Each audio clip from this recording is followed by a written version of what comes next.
कभी मेरे साथ कोई रात गुजार, कभी मेरे साथ कोई रात गुजार. ഹലോ, രാവിലെ തന്നെ അമ്പലത്തിൽ പോയി കഴിഞ്ഞിട്ടുണ്ടെങ്കിൽ ഒരു മസാല ദോശ എന്ന് പറഞ്ഞാൽ അതൊരു വികാരം. ഓൺലൈൻ വ്യഭിചാര രംഗത്ത് ഒരു വ്യത്യസ്ത മഹിളാ രക്തത്തെ കുറിച്ചാണ് ഞാനിപ്പോ പറയാൻ പോകുന്നത്. ആരുടെ പേര് അജിത എന്നാണ്. ഓൺലൈൻ വ്യഭിചാര രംഗത്തെ ഈ ഒരു തന്ത്രശാലി എന്ന് വേണമെങ്കിൽ നമുക്ക് ഇവരെ പറയാം. ചേച്ചീന്റെ ഒരു ഡ്യുവൽ ഫേസ് ആണ് ഈ നമ്മുടെ ബാറ്റ്മാൻ ഒക്കെ പോലെ. പകലൊരാൾ, രാത്രി വേറൊരാൾ. പുള്ളിക്കാരിയാണെങ്കിൽ പകല് കുളിച്ചൊരുങ്ങി അമ്പലത്തിലൊക്കെ പോകും. ഈ അമ്പലത്തിലേക്ക് ഈ സെറ്റ് സാരിയൊക്കെ കൊടുത്ത് കുറിയൊക്കെ തൊട്ട് പോകുന്ന ആ ചേച്ചിയെ കണ്ട എന്തൊരു ഐശ്വര്യാന്നറിയോ. എല്ലാരും പറയും ഒരു തികഞ്ഞ ഭക്തിയാണെന്ന്. പക്ഷെ രാത്രി ആയി കഴിഞ്ഞാൽ ചേച്ചിയുടെ സ്വഭാവം മാറും. യൂട്യൂബിലും ഇൻസ്റ്റാഗ്രാമിലും ഒക്കെ തുണി അയച്ചിട്ട് ലൈവ് തുടങ്ങും. ഒരു വല്ലാത്ത ജീവിതം തന്നെയാണ് ചേച്ചിയുടെ എന്ന് പറയേണ്ടി വരും. എന്തായാലും ചില വീഡിയോസ് നമുക്ക് കണ്ടുനോക്കാം. ഹായ് ഗൈസ്, നമസ്കാരം. എല്ലാവർക്കും സുഖമല്ലേ? ഞാനൊരു യൂട്യൂബ് ചാനലും കൂടി തുടങ്ങാം കേട്ടോ. ടോക്ക് വിത്ത് അഷിത എന്നാണ് എൻ്റെ യൂട്യൂബ് ചാനലിന്റെ പേര്. എല്ലാവരും സപ്പോർട്ട് ഉണ്ടായിരിക്കണം. എല്ലാവരും സബ്സ്ക്രൈബ് ചെയ്യണം, സപ്പോർട്ട് ചെയ്യണം, ചാനലിൽ വരുന്ന വീഡിയോസ് ഒക്കെ കാണണം. അപ്പം എനിക്ക് ഇതുവരെ നിങ്ങൾ തന്ന സപ്പോർട്ട് ഈ ചാനലിലും തരണം. എൻ്റെ മറ്റുള്ള ചാനലുകൾക്കും മറ്റുള്ള കാര്യങ്ങൾക്കും നിങ്ങൾ ഭയങ്കരമായിട്ട് സപ്പോർട്ട് ചെയ്തിട്ടുണ്ട്. നിങ്ങളുടെ സപ്പോർട്ടാണ് എൻ്റെ വിജയം. അപ്പം ഈ ഒരു ചാനലിനും നിങ്ങൾ സപ്പോർട്ട് ചെയ്യുമെന്ന് വിചാരിക്കുന്നു. അപ്പം മറ്റുള്ളതുപോലെയല്ല, സംഭവം കളറാണ്, നല്ല അടിപൊളിയാണ്. ലിങ്ക് ഈ വീഡിയോന്റെ താഴെ ഉണ്ടാകും. എല്ലാവരും സപ്പോർട്ട് ചെയ്യുമെന്ന് വിചാരിക്കുന്നു. എല്ലാവർക്കും താങ്ക് യു. നല്ലൊരു ചേച്ചിയല്ലേ, പുതിയൊരു ചാനലൊക്കെ തുടങ്ങും. എന്താ കണ്ടക്ട് ഒക്കെ ആണെന്ന് നമുക്ക് അറിയത്തില്ല. റിയാക്ഷൻ ബ്ലോഗോ വല്ലതും ആയിരിക്കും. എന്തായാലും നമുക്ക് ചേച്ചിയുടെ ചാനലിലെ ഡിസ്ക്രിപ്ഷൻ ബോക്സ് ഒന്ന് വായിച്ചു നോക്കാം. നമസ്കാരം, ഇത് എന്റെ പുതിയ ചാനലാണ്. ഇംഗ്ലീഷ് ഭാഷ മുഖ്യം തന്നെയാണ്. എന്നാൽ മലയാളികളായ നമ്മൾക്ക് ഒരു 5 മിനിറ്റ് തികച്ചു മലയാളം മാത്രം പറയാൻ സാധിക്കില്ല. ദൈനംദിന ജീവിതത്തിൽ നമ്മൾ ഇന്ന് ഉപയോഗിക്കുന്ന പല കാര്യങ്ങളുടെയും മലയാളം നമുക്ക് അറിയില്ല. അറിയുന്നവർ ഉണ്ടാകും. ബ്രാക്കറ്റ്, നമ്മൾ ആളുകളുടെ അടുത്തേക്ക് പോയി അവരോട് സംസാരിക്കുന്നു. ഒരൊറ്റ ഇംഗ്ലീഷ് വാക്കും ഉപയോഗിക്കാതെ അവരുടെ ജീവിതത്തിൽ നടക്കുന്ന കാര്യങ്ങൾ പറയാൻ പറയുന്നു. ഇതുപോലെ നമ്മൾ കാണുന്ന ചില രീതികൾ ആയിരിക്കും ഈ ചാനലിൽ. വിഷയങ്ങൾ മാറി മാറി വരും, രീതികളും.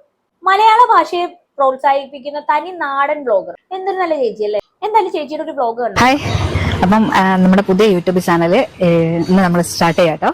ഒരൊറ്റ ഇംഗ്ലീഷ് വാക്ക് പോലും പറയാതെ മലയാളം മാത്രം പറയുന്ന നല്ലൊരു തനി മലയാളീനെ കണ്ടെത്താനുള്ള ശ്രമമാണ് നമ്മളത്. നമുക്കറിയാത്ത ചില പല ഇംഗ്ലീഷ് വാക്കുകൾക്കും ഉള്ള മലയാളം ചിലപ്പം വളരെ രസകരമായിരിക്കും അല്ലെ. നമുക്കത് രസകരമായിട്ട് തന്നെ ഒന്ന് നോക്കാം എങ്ങനെയായിരിക്കും എന്നുള്ള കാര്യം. അപ്പൊ നോക്കാം അല്ലെ. അപ്പൊ ഇന്നത്തെ ഒരു വിഷയം, ഞാൻ എൻ്റെ യൂട്യൂബ് ചാനലിലേക്ക് വേണ്ടിയിട്ടേ ഈ എന്താ പറയാ, നമ്മളെ ദൈനംദിന ജീവിതത്തിൽ നടക്കുന്ന കാര്യങ്ങളിൽ ഒരൊറ്റ ഇംഗ്ലീഷ് വാക്ക് പോലും പറയാതെ മുഴുവനായിട്ട് മലയാളം പറയാൻ ഏട്ടനെ കൊണ്ട് സാധിക്കോ എന്നറിയാൻ വേണ്ടിയിട്ടാണ് ഞാൻ വന്നത്. പല്ല് തേച്ചു. എന്തുപയോഗിച്ചിട്ട് പല്ല് തേച്ചു? മിക്കരി കൊണ്ട് പല്ല് തേച്ചു.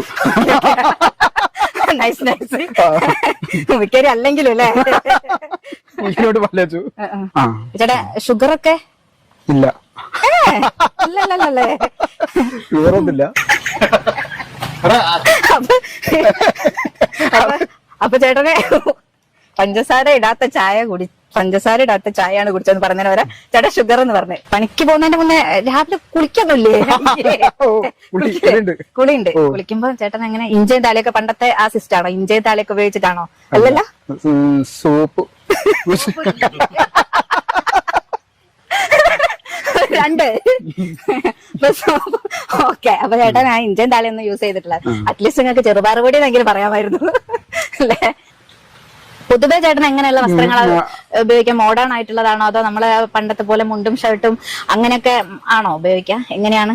ഞാൻ ഉപയോഗിക്കുക ഷർട്ട്.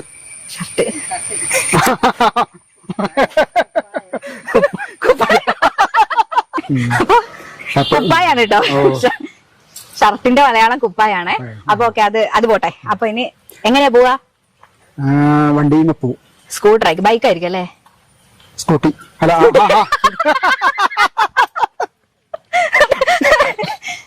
കഴിഞ്ഞ ഏത് എങ്ങനെയാ, പെട്രോളിലാണോ ഡീസലിലാണോ? എന്തായാലും എന്താണ് നിങ്ങൾ അതിൽ ഒഴിക്കലുണ്ടല്ലേ? കൊള്ളാല്ലേ പരിപാടി, വളരെ വ്യത്യസ്തമായിട്ടുണ്ട്. എന്തായാലും ചേച്ചിക്ക് പണി അറിയോ, ഒരുപാട് ആളുകളിലേക്ക് ചേച്ചി പോകുന്നുണ്ട്. ഒട്ടുമിക്ക ആളുകൾ ഇതുപോലെ മധ്യവയസ്കരായിട്ടുള്ള ആൾക്കാരാണ്. ഇങ്ങനെയുള്ള ഒരു ഏജ് ഗ്രൂപ്പാണ് പുള്ളിക്കാരി ടാർഗറ്റ് ചെയ്യുന്നത്. അങ്ങനെ ഓരോരുത്തരുടെ അടുത്ത് പോയി അവർ സംസാരിക്കുന്നു.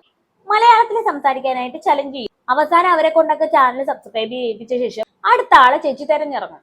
പുതിയ ചാനലൊക്കെ തുടങ്ങി ചേച്ചിക്ക് കുറെ നാൾ ഇങ്ങനെയൊക്കെ തന്നെയായിരുന്നു പരിപാടി. ഇനി നമുക്ക് ചേച്ചി അമ്പലത്തിൽ പോയൊരു വീഡിയോ ഉണ്ട്, അത് കണ്ടോ?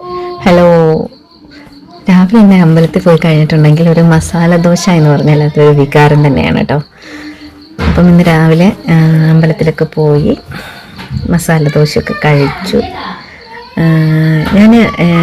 എനിക്ക് മസാല ദോശേനെക്കാട്ടും ഇഷ്ടം ഇവിടെ വേറൊരു സാധനം ഉണ്ട്, അതാട്ടോ മെയിനായിട്ട് ഇഷ്ടം. മസാല ദോശയുടെ കൂടെ ഒരു ചായ കിട്ടൂലേ, ഒരു പിഞ്ഞാണത്തിൽ എന്തായാലും പറയാ, ഒരു ഡവറയിൽ ഇതാ ഈ ഡവറ ചായ, ഇതിങ്ങനെ കുടിക്കാൻ എനിക്ക് ഇഷ്ടാട്ടോ. ചുമ്മാ അതും കുടിച്ചു. എന്തൊരു കുലീനയായിട്ടുള്ള സ്ത്രീ. ചേച്ചി രാവിലെ അമ്പലത്തിൽ പോകുന്നു, മസാല ദോശ കഴിക്കുന്നു, എല്ലാം കൊണ്ടും ചേച്ചി നല്ലൊരു ഉത്തമ വനിത തന്നെ.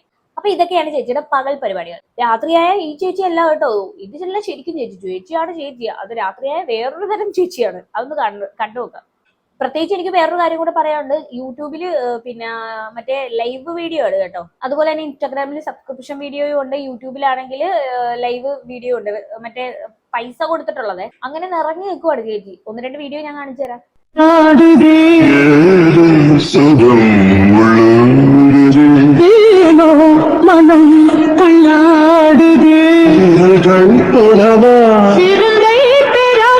மாசோடு கண்கள் ஊடவ மலரே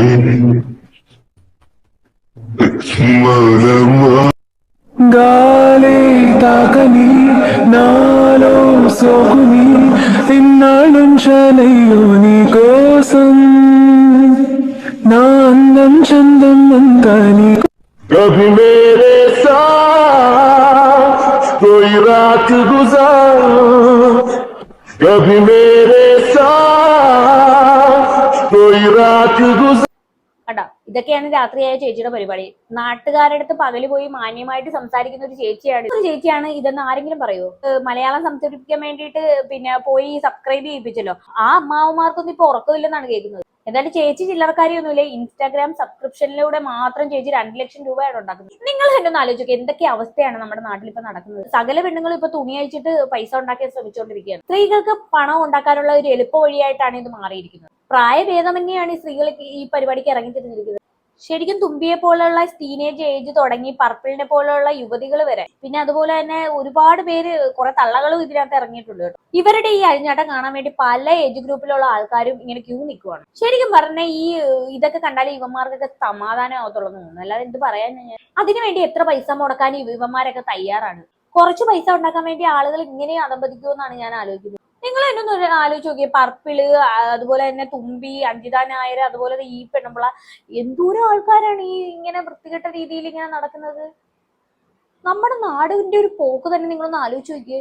ഓരോ ദിവസം കഴിയുന്നതോറും പുതിയ പുതിയ ആൾക്കാരാണ് ഈ രംഗത്ത് വന്നുകൊണ്ടിരിക്കുന്നത്. എല്ലാരും കൂടെ കൂടിച്ചേർന്ന് ഈ നാട് തന്നെ നശിപ്പിക്കുമെന്ന് പറഞ്ഞാൽ മതിയല്ലോ. ഇത് കാണുന്ന പുരോഗമനവാദികളായിട്ടുള്ള ആൾക്കാരുണ്ട്, അവർക്കൊന്നും വലിയ കുഴപ്പമുണ്ടാവും. പക്ഷെ എനിക്കിത് ഒരിക്കലും അംഗീകരിക്കാൻ പറ്റത്തില്ല. ഒരിക്കലും അംഗീകരിക്കാൻ പറ്റത്തില്ല ഈ ഒരു കാര്യം. അത് ഞാൻ പല വീഡിയോസിലും പറഞ്ഞിട്ടുള്ള കാര്യം. ഒരുപാട് പേര് വരും അവരെ സപ്പോർട്ട് ചെയ്തുകൊണ്ട്, അവരുടെ ശരീരമല്ല അവർക്ക് ഇഷ്ടമുള്ളത് കാണിക്കട്ടെ, നിങ്ങൾക്ക് എന്താന്ന്. എന്നിട്ട് ഇവർക്കൊക്കെ ഈ കമന്റ് ഇതുപോലെ ഇടുന്നവർക്കൊക്കെ ഇതായിരിക്കും പരിപാടി, പോയി കാണലായിരിക്കും സബ്സ്ക്രൈബ് ചെയ്തിട്ട്. ആ സബ്സ്ക്രൈബ് ചെയ്യുന്ന പൈസ ഉണ്ടെങ്കിൽ വീട്ടിലുള്ള കുറച്ച് അരിയും സാധനങ്ങൾ വാങ്ങിച്ചു കൊടുക്കാൻ വയ്യ ഇവർക്ക്.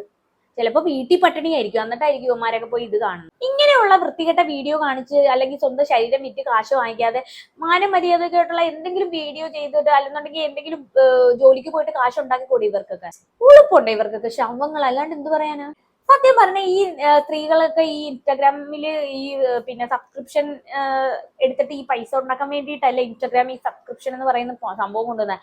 ഞാൻ പറയുന്ന ഈ സബ്സ്ക്രിപ്ഷനും ഇങ്ങനെയുള്ള കാര്യങ്ങളെല്ലാം പൂട്ടിപ്പോണമെന്നാണ് പറയുന്നത്. ഇങ്ങനെയുള്ളവരുടെ ചാനൽ വരെ അടിച്ചു പോകണം. ഇവളുമാരൊക്കെ കൂടെ ഈ സോഷ്യൽ മീഡിയ എന്ന് പറയുന്നത് ഇങ്ങനെ ആക്കി കളഞ്ഞു, എന്ത് പറയാൻ. അതിൽ ഇങ്ങനെയുള്ളവളുമാരെ കുറെ പേര് സപ്പോർട്ട് ചെയ്യുന്നതുകൊണ്ടാണ് ഇതുപോലുള്ളവര് വീണ്ടും വീണ്ടും വന്നുകൊണ്ടിരിക്കുന്നത്, പുതിയ പുതിയ ആൾക്കാർ. അതിൽ എനിക്ക് ഇതിൽ കൂടുതലൊന്നും പറയില്ല. ഇത് കേട്ടിട്ട് നിങ്ങൾക്ക് എന്താണ് തോന്നിയെന്ന് വെച്ചാൽ ജെനുവിൻ ആയിട്ട് നിങ്ങൾ തന്നെ പറയാം. ഇങ്ങനെയുള്ള ഒരു കാര്യം നിങ്ങൾ തന്നെ പറയണം. ഈ ഒരു കാര്യം നിങ്ങൾ സപ്പോർട്ട് ചെയ്യുന്നുണ്ടോ ഇല്ലയോ എന്നുള്ളത് നിങ്ങൾ എന്തായാലും നിങ്ങളുടെ വിലയേറിയ കമന്റ് എന്തായാലും താഴത്ത് രേഖപ്പെടുത്തണം. അപ്പൊ എന്തായാലും എനിക്ക് ഇത്രയൊക്കെ പറയാനുള്ള. അടുത്തൊരു വീഡിയോയിൽ കാണാം. അതുവരെ ബൈ ബൈ.